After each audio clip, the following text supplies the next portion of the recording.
Assalamualaikum pemirsa, bertemu kembali dengan kami di Taruna Milenial Channel. Di video yang kemarin itu kita sudah melihat season demi season, bahwasanya kupas tuntas hari ini tentang hidroponik akan kami lakukan. Untuk yang berikut ini akan disampaikan oleh Wak Geng. Kalian yang belum menonton interaksinya Wak Geng dalam pemasaran seri hidroponiknya, klik link di atas ya. Yo. Assalamualaikum warahmatullahi wabarakatuh. Apa kabar kalian semua yang setia terus tetap di Taruna Milenial Channel? Kenalkan, nama saya Anjar Perwira, biasa dipanggil Wak Geng. Kali ini Wak Geng mau menjelaskan teknik bagaimana cara bertanam sayur hidroponik dengan sistem sederhana, dengan lahan yang seadanya juga, yang nggak perlu besar-besar kali lahan kita. Jadi kalian ikuti terus bagaimana teknik-teknik yang Wak Geng jelaskan nantinya. Oke semuanya, jadi inilah bahan-bahan untuk pembuatan instalasi hidroponik sistem sederhana yang ada di depan ini ya.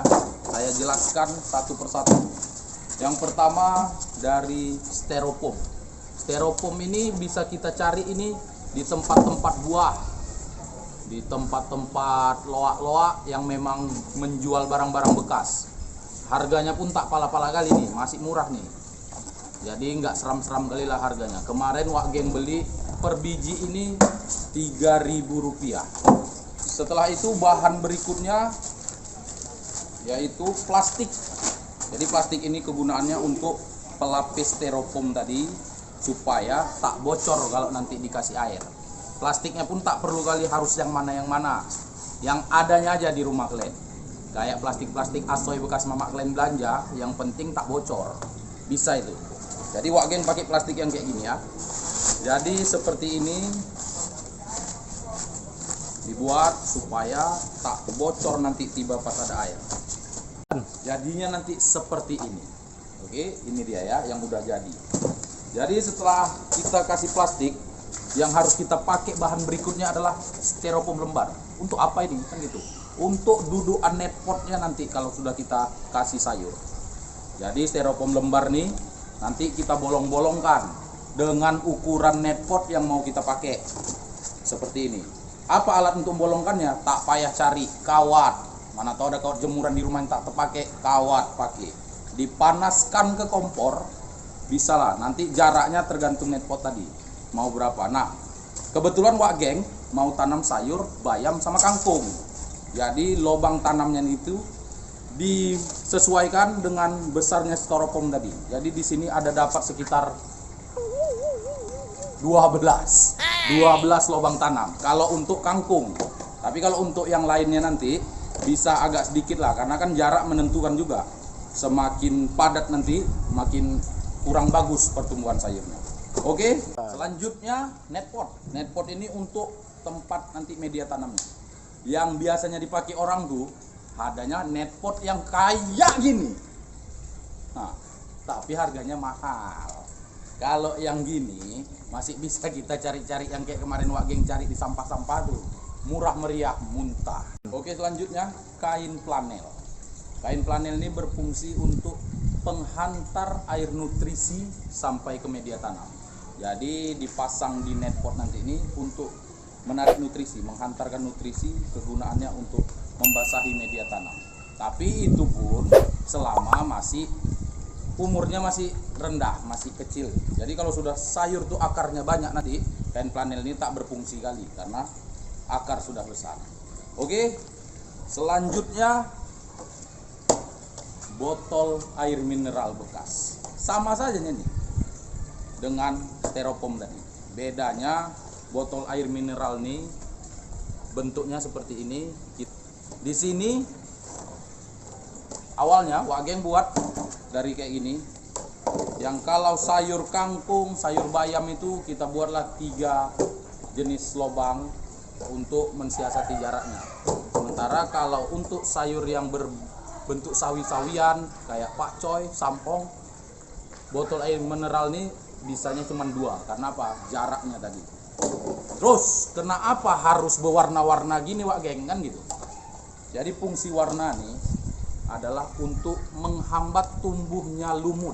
Jadi kalau nanti ini sudah ada sayur, sudah ada air, kena matahari, lumut tuh banyak kali di sini. Kalau tak dicat, gunanya dicat supaya apa? Meminimalisir lumut itu, supaya sayur tuh bisa berkembang dengan baik. Selanjutnya media tanam.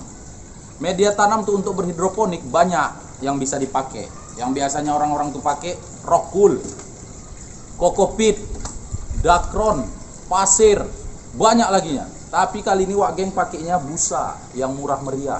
Ada pula semalam tuh busa tempat tidur mak kami tak terpakai. Jadi pakai busa. Inilah dia, pakai busa. Jadi fungsinya sama untuk tetap juga sebagai media tanam. Ya, selanjutnya kita beralih ke bibit. Bibit itu yang biasa Wak Geng pakai ya, bibit-bibit yang kayak di pasaran lah. Dibeli pun per saset.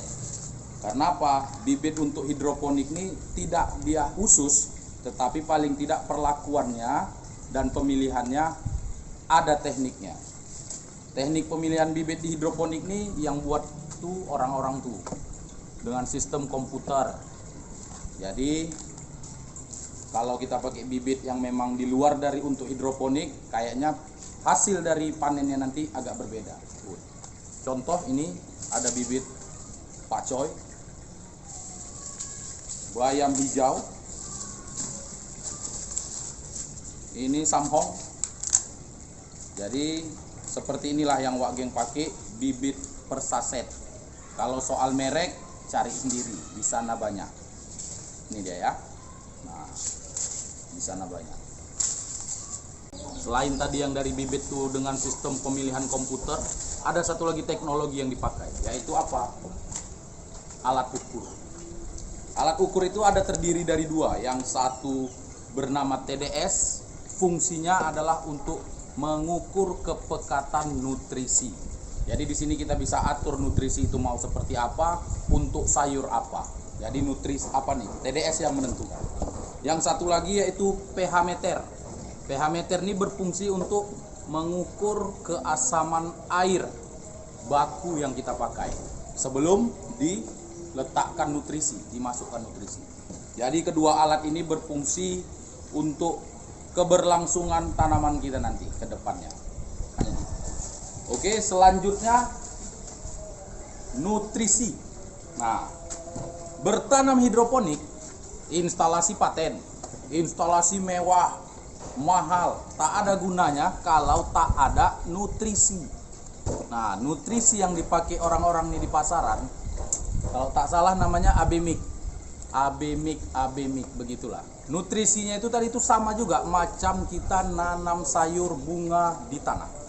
Pupuk juga namanya. Tapi karena nutrisi yang beredar nih agak sedikit menguras kantong, mahal. Nutrisi itu jadi momok sekarang nih, dan tak sebanding dengan hasil panennya nanti. Jadi Wak Geng berpikiran kayak mana supaya bisa menekan kos dengan hasil yang bagus nih. Jadi Wak Geng coba-coba tes pakai nutrisi racikan sendiri.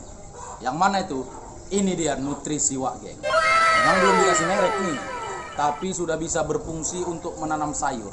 Panen sudah sama seperti nutrisi yang ada di luar itu. Jadi kalau kalian kepingin pakai nutrisi Wak Geng nih, gampang. Tinggal hubungi aja di bawahnya. Ada nomor Wak Geng, nomor WA, handphone, silap-silap pun nomor rekening listrik ada di sini. Oke? Nah, untuk kali ini Wak Geng mau menyemai sayur pakcoy dan bayam. Jadi kita siapkan dulu media tanamnya, yaitu busa tadi dengan wadah seperti ini. Busa ini, media tanam ini kita basahkan dulu dengan air. Kalau Wak Geng, air yang pembasah ini sudah Wak Geng kasih nutrisi. Nutrisinya pun tak besar-besar, di antara 200 sampai 300 ppm aja. Fungsinya apa? Supaya dari awal sayur atau benih bibit yang kita semai itu bisa berfungsi dan pecah kecambahnya lebih cepat lagi. Makanya dikasih air nutrisi. Di sini media tanam ya, kita basahkan. Ini media tanam kita basahkan, busa. Kita Kita ambil bibit.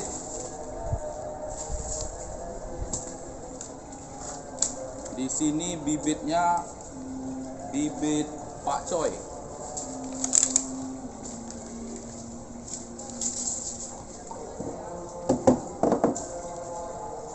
Yang biasa Wak Geng kerjakan yaitu kalau penyemaian ini, bibit yang mau disemai ini selalu Wak Geng rendam dengan air hangat. Supaya apa? Itu tadi, supaya lebih cepat pecah kecambahnya. Makanya Wak Geng rendam dengan air hangat. Jadi setelah sudah disemai seperti ini wadah kita tutup. Kita tutup dan kita simpan di tempat yang kurang penerangannya atau gelap. Yang setelah kita simpan tadi di tempat gelap itu 24 jam. Nanti setelah itu bibit tersebut pecah dan menjadi kecambah.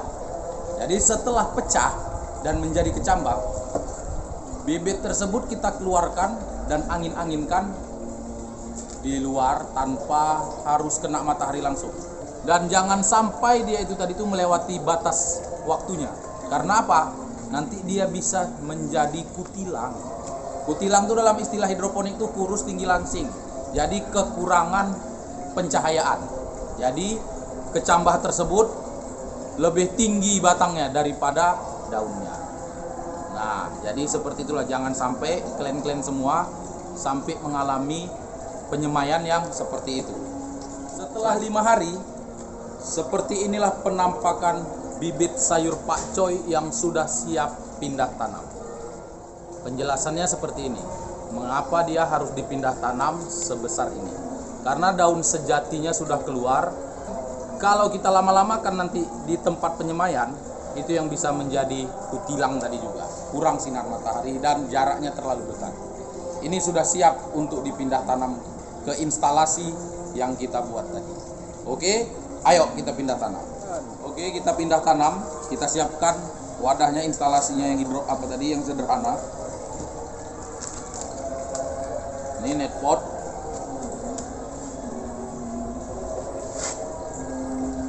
Jadi seperti ini. Ditanam itu setelah durasi harinya mencapai minimal 9 hari. Jadi dengan ukuran seperti ini, bibit sayur kira-kira sudah 9 hari dan wajib pindah tanam.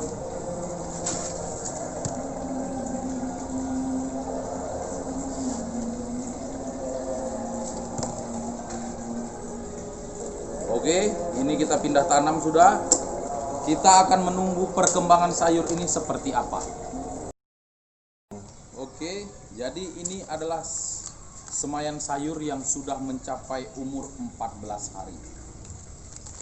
Satu lagi yang diingat, setelah pindah tanam tadi, sayur yang sudah kita pindah tanam harus menggunakan nutrisi itu kepakatannya sekitar antara 800 sampai 1000 ppm. Jadi semakin besar sayur, ppm kepekatan nutrisinya semakin kita tingkatkan. Di umur 14 hari ini sudah mencapai di 800 sampai dengan 1000 ppm. Dan ini adalah sayur yang sudah berumur di 21 hari sampai menuju ke panen. Dan kepekatan ppm-nya pun sudah kita tingkatkan menjadi 1200 ppm. Jadi fungsinya itu tadi mempercepat masa panen sayur ini. Jadi yang harus kalian perhatikan, durasi masa tanam sayur hidroponik ini bervariasi. Dari setiap jenis sayur berbeda-beda. Contoh seperti samhong, pakcoy, dan sawi-sawian yang lainnya itu memerlukan durasi masa tanam 35 hari. Mulai dari kita semai awal sampai ke 35 hari baru bisa dipanen. Nah, untuk bayam, kangkung, dia bisa di bawah itu sedikit. Bayam 25 hari masa tanamnya. Dan kangkung dikarenakan bisa dibilang sayur yang tahan banting. Jadi bisa lebih cepat dikarenakan apa? Dia rakus dengan nutrisi-nutrisi itu. Jadi cepat, 20 hari bisa panen. Oke, jadi seperti itulah teknik bertanam hidroponik sederhana, mulai dari persiapan bahan, persiapan alat-alat, cara penyemaian, dan juga bagaimana teknik pemindahan tanam, serta seperti apa sayur-sayur yang sudah kita semai dan sampai ke panen. Inilah, kalian tengok semuanya. Jadi untuk perbandingan bertanam sayur hidroponik sederhana dengan yang kayak di belakang nih, ini yang konvensional, yang pakai pipa-pipa dengan yang pakai sederhana nih, seperti inilah dia. Tergantung duit kalian. Ya. Nah, tergantung uang. Duit banyak buat yang kayak gini. Tapi duit kalau cuman sikit-sikit buat aja apa yang ada. Oke? Oke pemirsa, sudah disaksikan bersama-sama dari mulai awal persiapan-persiapan yang dilakukan Wak Geng dalam teknik bertanam sayuran hidroponik dengan dua metode.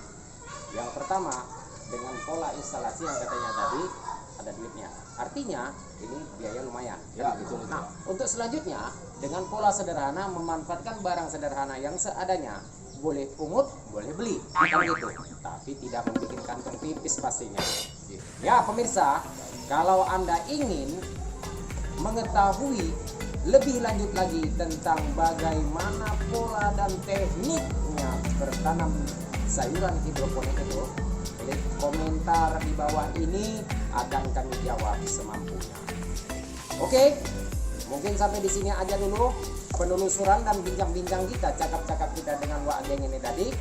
Akan kita tutup kupas tuntasnya tentang cara bertanam hidroponik dengan pola dua metode menggunakan teknik instalasi dan barang seadanya.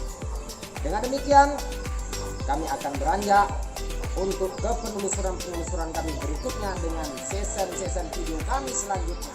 Tetap setia di Taruna Millennial Channel. Tetap dukung kami dengan cara like, share, komentar, dan subscribe. Jangan lupa subscribe terus channel kami agar Anda tidak ketinggalan video-video kami untuk season-season berikutnya. Aktifkan juga tombol loncengnya. Yuk pemirsa, salam Taruna Milenial. Assalamualaikum warahmatullahi wabarakatuh. Yuk, cemon.